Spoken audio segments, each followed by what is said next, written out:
come back. There's absolutely no hunger in Jerusalem. That is what we are hearing. Now, the holiday season is a time of celebration, of reflection, and one of togetherness. Joining me this morning, Reverend Timotheus Mutambo, to explore the deeper spiritual meaning of the holidays and how we can carry faith, hope, and love through the special time of the year. Good morning, Reverend, and welcome back to Good Morning, Mabia. Good morning. Thank you for having me again. Have you been well? I'm well. Yeah. How would you describe 2025? It was a year of challenges and also of excitement, and in the different spheres of life.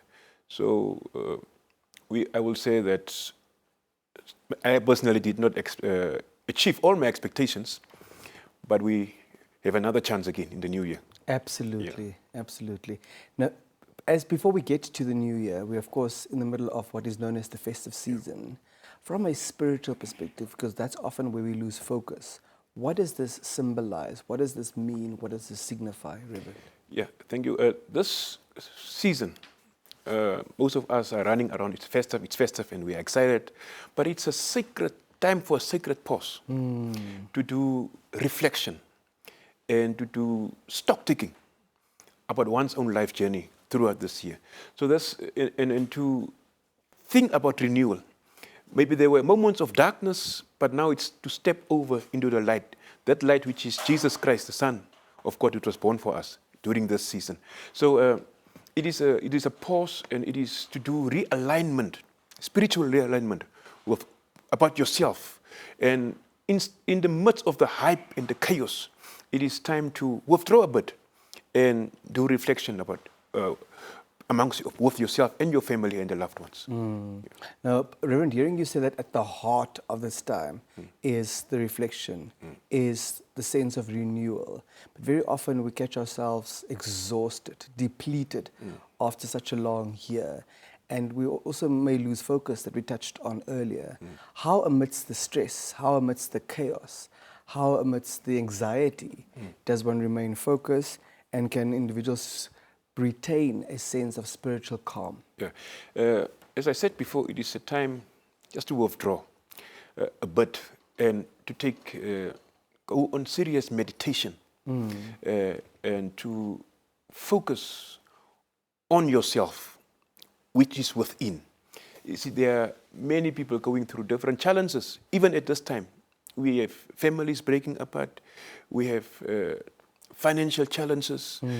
Some people are even stressed because how do I get through the season whilst others are celebrating? So it is a moment to just sit down and relax and be content with what you have at this time. Because stress will build up as the more you are concerned about the financial challenges and the issues that we have carried over this year. So just stand up but still. Stand up but still. Don't rush with the rush. Yeah. So what happens, Reverend, if I tell you, you're telling me, be content with what you have, and I'm telling you, but Reverend, I have nothing. What will you say to me? Denver, if you tell me you have nothing, I think that God will make a way for you somehow. So contentment is actually, and that is what drives us to suicides and many of these social issues, because of that we are not content with what we have. So within your circle, I'm sure that within what God has provided for you, and as you are at this season, holiday season, it's also an opportunity for you to think about how you will go within the means that you have. And this season also offers us, for those of us who have, it's a season where we are called to kind acts of generosity, sharing with those who are less fortunate, compassion, empathy. So this is the season that we are driven towards. So if I see I must become my brother's keeper, if I see that somebody has less than me, I must be able to be generous and share whatever means I have. Very well. Now, what we also know, Reverend, is it's a time of fellowship. It's a time of connection. How can we use our faith as a tool to guide our interaction with one another, to guide our interaction with family, with friends, with our brothers and with our sisters? Faith can guide your holiday interactions, and encouraging us to reach out to family members, friends, and neighbors with compassion. This is a time also to build those bonds of family. You would know it's a reality that we have families that don't speak to each other, families that have broken up, and as we're even in this Advent season, this coming Sunday we are celebrating the Advent of peace. So which is the third Advent. It was the third Advent. Yes. Yes. So it is also to reach out and love your neighbor as you love yourself. So this season provides us with all those things. Many of you will be going on leave. So in the midst of the celebrations and the fellowship and the hype, reach out to family, reach out to friends, and have this attitude of patience and of love. You've spoken of stillness. You've spoken of taking oneself out of the chaos a bit. But what other spiritual practices can one cultivate to deepen your sense of purpose, to deepen your sense of meaning? We must engage in acts of meditation. This season also offers us to fast. See, sometimes we say that when people come back after Christmas, they say that, oh, I've put up a bit of weight. So it also offers us time to fast. Through fasting, we are praying for that which we yearn for from God, and God provides that. So those are some of the acts that, in the midst of all that is going around, everything around us, that we must engage in and be part of the fellowship of believers. There will be worship services throughout the season also. So attend those, and that's where we lift each other up as well. Yeah. We joined the rest of the world yesterday to commemorate International Human Rights Day. And at the heart of human rights, of course, is what our Constitution refers to as inviolable dignity and certainly equality. Again, resorting to faith as a powerful tool. How can we integrate that to help strengthen these values? Yeah, thank you. Human Rights Day is a day that we acknowledge human dignity, and that irrespective of whatever you are, where you come from, your background, that we must be tolerant towards one another.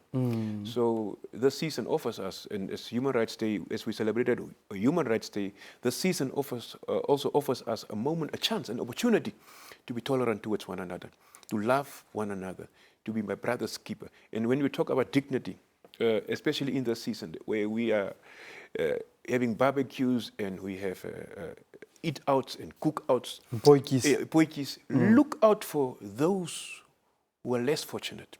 That is also dignity. And let us see where we can lift the dignity of others. And that is where I address the aspect of be my brother's keeper. And I think and the issues of social justice that we must also address during this season. So let us be tolerant, irrespective of my background, irrespective of my sexual orientation. It is important that we look after each other, that we do not judge one another. Judgment belongs to the Lord, as the scripture says. So this is the season that offers us. Because Jesus was born for all of us. And so let us embrace this moment, this season, that we are one, irrespective of our differences. Why does it appear that we're struggling to embrace one another, that we're struggling to be tolerant toward one another, Reverend? Yeah, it is a matter of society. Society has stereotyped different people. And it is us as the church and as the Christian voice that must raise and talk for those who are talked on. And let us not allow ourselves to be demeaned by any other. You are as important as the next human being, because the scripture just tells us that God created man to his image. And let us, so we must instill these values, and it begins at home, that however tall or black Reverend Mutambo is, he's human, he's created in the image of God. Yes. We've spoken earlier about social justice. You've spoken about acts of kindness and generosity. Help us understand to what extent those are aligned to that broader context and agenda of social justice. Yeah, social justice is actually, when you talk about social justice, is standing up for those who are voiceless, those who are looked down upon. And as the church, it is also time for us, especially in this season that we call the Christmas season, that we raise our voices, that we are louder and say that we are the spirit of Ubuntu. I am because you are. We must embrace that spirit, and we must instill this, and we must inculcate that in society, in the broader society, and in the community. Reverend, we are because you are. Thank you for your time, and thank you for sharing those precious insights. May this be a time of good reflection for you and great revival. Yes, I also wish you the best of the holiday season. You have a prosperous new year. And as we talk about the season, it's also a time that we must think about what did I achieve in this year, and what do I want to do in the new year, with God being my help. Absolutely. Amen.